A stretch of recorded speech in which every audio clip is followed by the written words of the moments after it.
Hello, everybody, and welcome back to another episode of Blood on the Razor Wire TV, where we bring it to you real and we bring it to you raw. If you haven't already, you already know. Hit that subscribe button, hit that like button, share the video, and make sure you leave a comment. So today we're going to kind of do the whole true crime prison type thing, right? I'm sure many of you know, you see the thumbnail, you know what's going on. Got this cat that we did a video on a couple weeks ago, and we talked about, who he was, what he did, who he was connected to. And in my mind, I'm thinking, this cat right here, if they catch him, he's definitely holding court in the streets. And, you had seen that other escape with Casey White, the guard down there in Alabama, and the dude. And I was thinking, this cat here, he's probably going to hold court in the streets too. He's got life. He's going to Alabama, one of the worst prison systems in the country.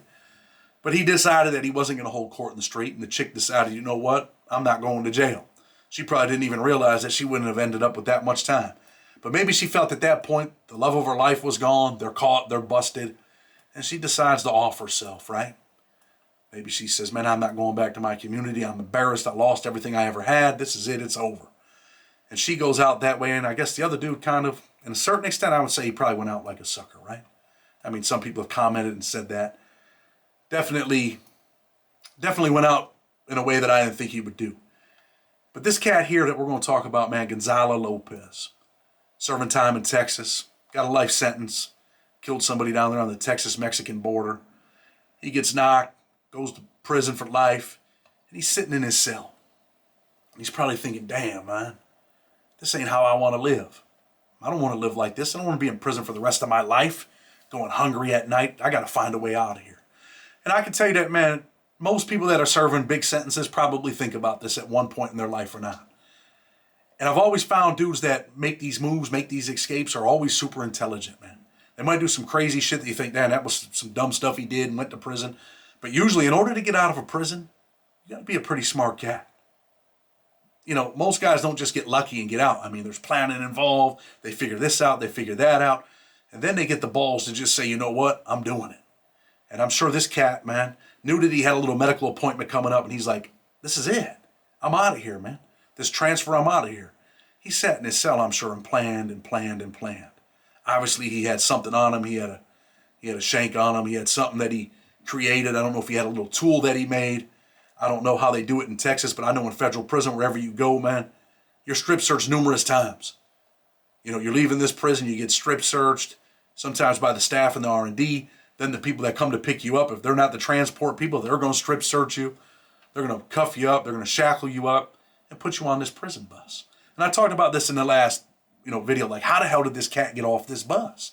Was there a cage? I didn't know at the time if there was a cage. Did he just walk up to the driver like, yo, I'm taking over?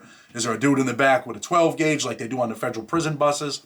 And now it comes out that the cat ends up sawing his way through the cage. There is a cage on this bus. And he saws his way out.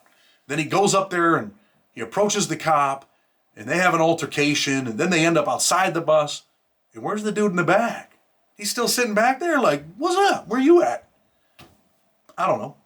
It just, man, everything in that whole thing sounded crazy to me, right? And I'm thinking, man, they're down there in Texas, and not a knock on Texas, but I think this must have been one of them old school buses. But let's read a little bit about it. And we're going to get into what he did last night, and we'll talk about prison buses and how people make moves. A convicted murderer who escaped from a prison transport bus in Texas last week got out of his restraints in a cage before stabbing the driver. And he is still on the run. He was on the run till last night when they caught up with him and said, you know what, man, this is it. This is your last day. Gonzalo Lopez, 46, who was serving a life sentence, was being transported to a medical appointment on May 12th. It's always those medical appointments. In a caged area of the bus designated for high-risk inmates. So the high-risk inmates in Texas, I guess, they get in the back of the bus. There's a cage around them. And this cat somehow gets out of the cage. But how does he get out of the cage, Chad? As Lopez was being transported, he somehow freed himself from his hand and leg restraints. So maybe he has a handcuff key, and I should probably do a video and show you guys like how people get out of them, right? But them leg restraints, they're pretty serious. How he got out of them, I don't know.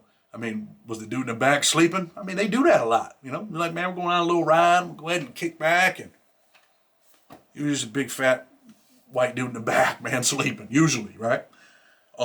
He cut through the expanded metal of the cage and crawled out the bottom. He then attacked the driver who stopped the bus and got into an altercation with Lopez, and they both eventually got off the bus. So he stops the bus. They both get in an altercation. They're up there. What are they fighting? They wrestling. He starts, hitting dude up, shanking him, stabbing him. He's like, whoa, whoa. And where's dude in the back? Is he still sleeping? I don't know. Sounds kind of fishy. But anyway, I want to know how they get out of the bus. Do they fall out of the bus? Are they fighting? Or do they get out of the bus and the cop's like, you better get back on that bus right now, Lopez, or else I'm writing you up, son. I doubt that's what happened. They probably rolled out of the bus. They're fighting, whatever. At some point, the driver was stabbed and wounded in the hand and chest, said Jason Clark, the department's chief of staff. He said the driver's wounds weren't life-threatening. A second officer at the rear of the bus then exited and approached Lopez, who got back on the bus and started driving down the road. Damn, they approached this cat. He jumps in the driver's seat like, whoop, whoop. He's taking them down that old dusty road. And what do the cops do? The officers fired at Lopez and disabled the bus by shooting the rear tire. So the rear tire goes out. My boy thinking he's in one of them burials, man, with 3 wheels and a rim. He's riding that thing probably until it won't ride no more, right? The bus then traveled a short distance before leaving the roadway, where Lopez got out and ran into the woods. 16 prisoners were aboard the bus, but no one else escaped. So these 16 cats got to be like, oh my. I know if I was on the bus, I'd be like, oh, shh. I wouldn't know what to do probably, right? I'd be like, man, they start shooting. I'm probably trying to get low. But, if you had that 40-year sentence, man, you might wait for old Lopez to take off, and then you might get off. But I don't think I would have got off with Lopez, man. Definitely, man, this dude's a nutcase, man. Let's just keep it 100. Definitely, man, not a good dude. Lopez, who was convicted in 2006 of killing a man along the Texas-Mexican border, escaped in Leon County. Escaped down there by Dallas and Houston. So he goes probably to a city, right? Goes to a city, man. He's getting around. He gets a truck. I'm sure he gets guns somewhere. He obviously gets some guns. He gets, he has them. He has them when they arrest him. We're going to get into that in a second. He's about 50 miles north of the state's prison headquarters in Huntsville. Usually if the cops don't get you, man, within the first couple hours, I think, once you're outside that perimeter, they're hit. But these cats had, like, planes in the air, helicopters, like, where is he? Like, 10-4, did you see Lopez anywhere? Got him on a horse? I'm just joking. Lopez is out of sight, man. He made a run for it. He got lucky. Sometimes people get lucky, man. But there's some people involved in this case that didn't get lucky, man. Sadly, they didn't get lucky, right? So last night, they catch this cat, man. He's got a white truck. They run into him. Gonzalo Lopez, man. He's running like the gingerbread man. Run as fast as you can. But he did some bad things, man. And how he obtained this truck, I think it's pretty sad, right? So let's read a little bit about it. Officials in Central Texas said late Thursday that an escaped inmate serving a life sentence for murder was dead. The cops killed him. The Leon County Sheriff's Office, located about halfway between Dallas and Houston, announced about 10:30 p.m. that Gonzalo Lopez was captured and deceased. Authorities had released additional information hours earlier about the search for Lopez, 46, who had been on the run since his escape from a prison bus last month. In a series of tweets, the Texas Department of Public Safety and Texas Department of Criminal Justice said Lopez may have been driving a pickup that was missing from a cabin where authorities found 5 people dead. Damn, bro. You had to go out like that, man? I just don't, man. I just don't understand it, man. I just don't understand, like, where the world is, what the world's doing, what people are thinking, man. I guess, man, when you're serving life, and in his situation, he's probably like, man, it's all or nothing. But damn, bro. Couldn't you have got it a different way, man? Did you have to do what you had to, what you did here, man? The TDCJ initially said authorities responded to the cabin and found the bodies of 2 adults and 3 children, but was later changed to 1 adult and 4 minors. Man, what do you think's going through them people's head, man? They're down here in Texas. You think they've seen this cat on the news? And they're like, oh, man, our worst nightmare has just become our reality. Our worst nightmare has just become our reality. This is our reality, man. This is what it is. He's here. And he finishes him, man. He finishes him. Police responded after someone expressed concern about an elderly relative. Their identities were not released, but authorities said the victims were a family from Houston. Jason Clark said the home was a weekend cabin for the family in Centerville, Texas. The family was thought to have arrived at the cabin Thursday morning, which they owned. They are believed to have been killed that afternoon and had no link to Lopez.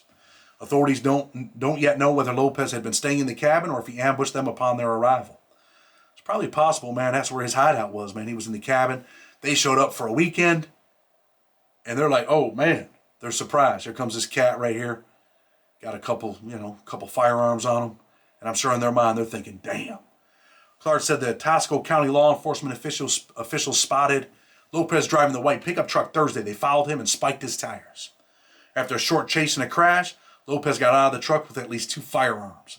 He fired several shots at the officers, and officers returned fire, killing him. No officers were struck in the gunfire. Lopez escaped from a prison May 12th. He overpowered the driver. They talk about all that, right? Capital murder. Sentenced to life in prison in 2006. So think about that, man. Dude serving the rest of his life in prison. He's got nothing to lose, right? Then prison buses, man.